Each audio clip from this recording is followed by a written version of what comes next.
네, 안녕하세요.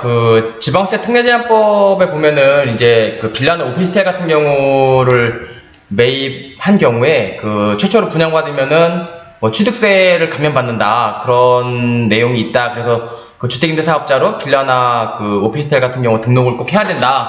취득세를 감면받기 위해서 이제 그런 얘기들이 있는데 정확히 어떤 법에 의해서 그런 내용이 나오는지도 좀 헷갈리고, 또 법이 자꾸 바뀌니까 뭐 유튜브 찾아보셔도 업데이트 안 된 유튜브 같은 경우는 좀 틀린 내용도 많이 있고, 그리고 계속 법이 바뀔 때마다 물어보기도 그렇고 내가 직접 찾아봤으면 좋겠는데 정확히 어떤 근거에 의해서 그런 게 되는지 잘 모르시니까 많은 분들 좀 헷갈려 하시고 답답해 하셔가지고 제가 그 근거 규정을 조금 가져왔는데요.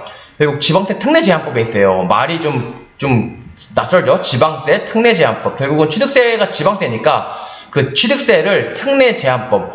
보통 1조에 가면은 다 목적이 있거든요. 보면 이 법은 지방세 감면 및 특례에 관한 사항과 이의 제한에 관한 사항을 규정한다고 되어 있어요. 결국은 지방세, 취득세의 감면, 깎아주는 거랑 이 깎아주는 거의 제한, 너무 많이 깎아주지 말자. 그래서 깎아주는 거랑 너무 많이 깎아주지 말자. 이 깎아주는 거에 대한 제한을 모두 다 규율하고 있다. 그래서 지방세 특례 제한법이라고 하는데요. 여기 보면은 오피스텔이나 이제 빌라를 산 경우에, 최초로 분양받은 경우에 이제 취득세를 감면하는 규정이 여기 나와 있습니다. 그래서 한번 설명을 한번 드려보고, 이것만 잘 이해해 놓고 계시면 앞으로 뭐 취득세, 주택임대 사업자 등록한 물건에 대해서 취득세가 감면되는지 안 되는지 헷갈리시지 않게끔 되실 수 있습니다. 한번 잘 들어보세요. 보면 31조에 나와 있어요. 네이버나 다음 가셔갖고 국가법령정보센터 가서 지방세 특례 제한법 치면은 똑같은 화면 다 나옵니다. 보면 31조에 보면은 이제 1항 같은 경우랑 2항 같은 경우로 나눠 있는데, 1항 같은 경우는 이제 건설 주택임대 사업자예요. 그래서 일반적인 분들하고는 별로 관계가 크게 없고, 가장 궁금해하시는 거 2항부터 보면 임대사업자가 임대 목적으로 건축지로부터 공동주택이니까 여기 아파트도 포함되고 빌라도 포함되고 다 포함돼요. 공동주택 또는 준주택 중 오피스텔을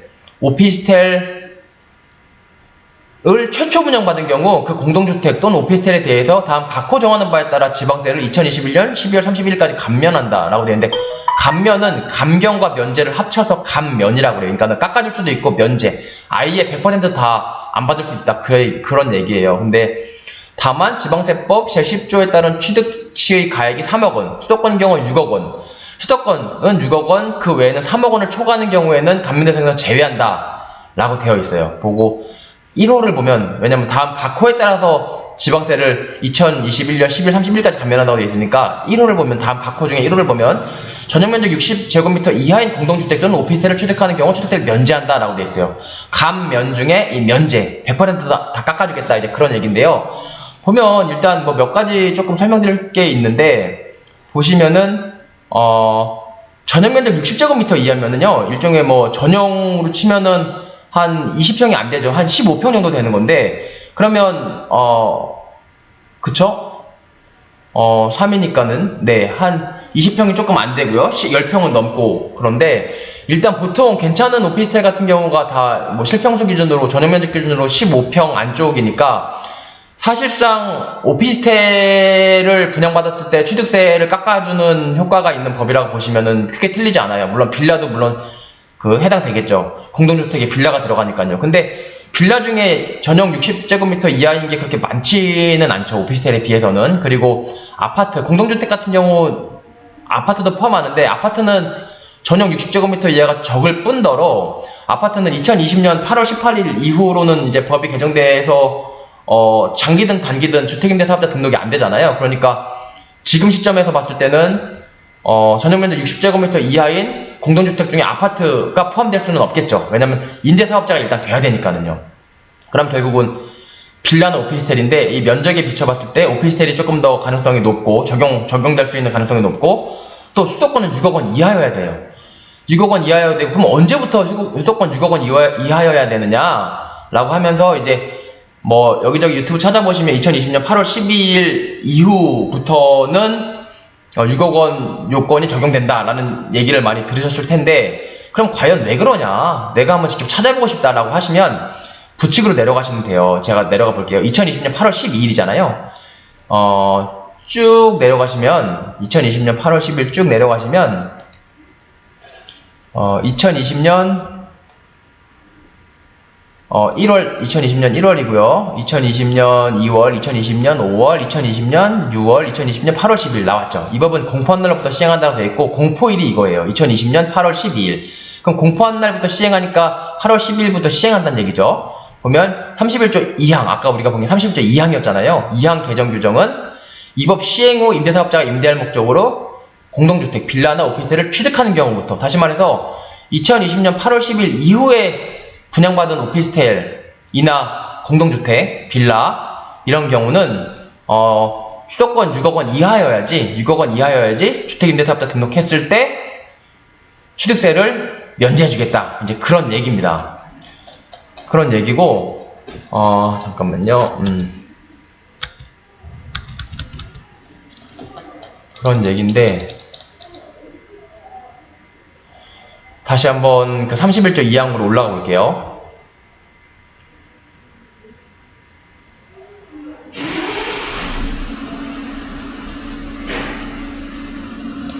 네, 31조 2항으로 올라가 보시면 이제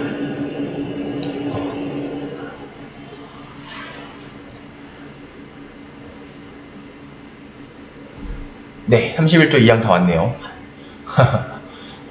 보면 이제 임대사업자 임대할 목적으로 건축주로부터 공동주택, 빌라나 오피스텔을 최초 분양받은 경우라고 했어요. 그러니까는 빌라를 그 건축주로부터 분양받은 게 아니고 누군가로부터 산 경우, 누군가로부터 매수한 경우는 이 취득세 면제랑은 아무 관계가 없습니다. 그리고 건축주로부터 최초 분양받았다는 의미를 어떻게 해석하냐면 최초 등기부가 처음에 이제 개설이 되잖아요.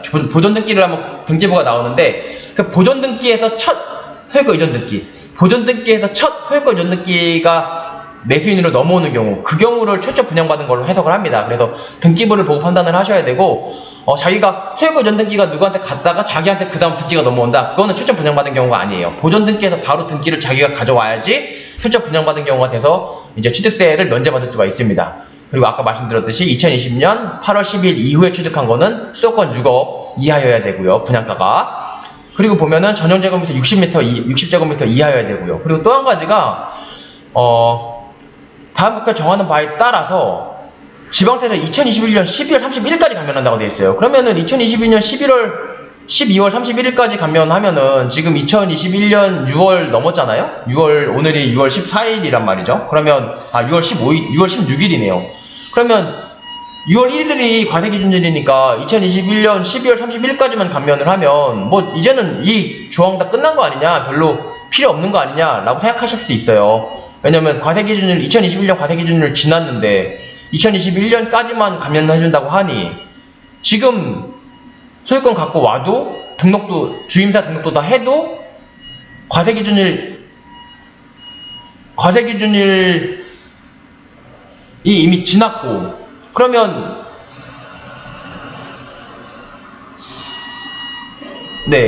지났고, 그러면 내년에 과세기준일 경우에 제가 부수분양자가 소유자라고 하더라도, 등기부상 소유자가 됐다고 하더라도 21년 12월 31일까지만 감면하니까는 혜택 못 받는 거 아니냐라고 생각할 수가 있는데, 그게 그렇지가 않습니다. 왜 그렇지가 않냐면, 어떻게 알 수 있냐면, 여러분들이 또 특이할 점이 연이라고 되어 있잖아요. 이게 연혁이란 뜻이에요. 여기 연혁이라고 되어 있잖아요. 이걸 눌러보시면 이 지방세 특례제한법 제31조에 관한 연혁이, 이 개정 연혁이 쭉 나와요.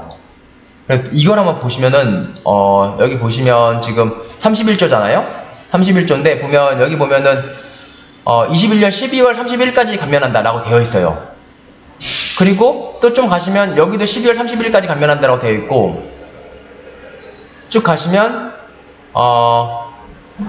여기도 21년 12월 31일까지 감면한다고 되어 있고, 근데 여기 보면 18년 12월 30일까지 감면한다고 되어 있죠. 이거는 17년 12월 26일날 17년 12월 26일날 개정된 거를 보면은 2018년 12월 31일까지 감면한다 라고 되어 있습니다. 그러니까 계속 계속 개정을 통해 가지고 이걸 늘리고 있어요. 지방세 감면할 수 있는 그 기한을 계속 늘려주고 있음을 알 수가 있고, 여기 조금 더 가보면 여기도 2018년 12월 31일까지 감면한다라고 되어 있고, 근데 여기 보면은 틀림없이 21년 12월 31일까지 감면한다고 되어 있단 말이죠. 그러면 무슨 얘기냐면 여기 개정 18년 12월 24일로 되어 있죠. 그러니까는 개정 전에 18년 12월 30일까지 감면한다고 되어 있으니까 18년 12월 24일날, 다시 말해서 한 일주일 전에, 이거보다 일주일 전에 법을 바꿔가지고 21년 말까지 늘린 거예요. 그럼 이것도 마찬가지로 쭉 가다 보면 여기도 18년이고, 이제 여기도 18년이고, 여기 15년이죠. 15년 12월 31일까지 지방세 감면한다고 되어 있는데, 여긴 18년 12월 30일까지 감면한다고 되어 있죠. 보면 보나마나 15년 12월 29일날, 다시 말해서 15년 31일부터 이틀 전에 다시 법을 개정해서 18년 말까지 늘린 거예요. 그러니까 이런 식으로 이 연형을 보면 계속 이 감면의 기한, 마지막 날이 계속 늘어나고 있음을 알 수 있어요. 그래서 올해까지만 감면하니까 뭐 내년부터는 주임사 등록해도 별로 효과 없는 거 아니냐라고 생각하실 수 있지만, 그렇지는 않고 이것도 뭐 과거의 통계에 비춰봤을 때 늘어날 가능성이 많이 있습니다. 그래서 다시 한번 종합을 하면 결국은 빌라나 아파트 말고 빌라나 그 오피스텔 산 경우에 60제곱미터 이하 실평수 기준으로 하면은 일반적인 오피스텔은 웬만큼 포함이 되겠죠. 그리고 수도권 같은 경우는 6억 이하고 일반 비수도권은 3억 이하인데, 그거는 2020년 8월 12일 이후에 취득한 것 같은 경우는 반드시 6억 이하여야 됩니다. 그 경우에 있어서 주임사를 등록을 하면 취득세를 한 푼도 내지 않는 면제를 받을 수 있습니다. 이렇게 알아두시면 다음에 헷갈리시거나 법이 바뀌었을 때 이거 금방 찾아보시면 됩니다. 네, 도움이 되셨는지 모르겠습니다. 감사합니다.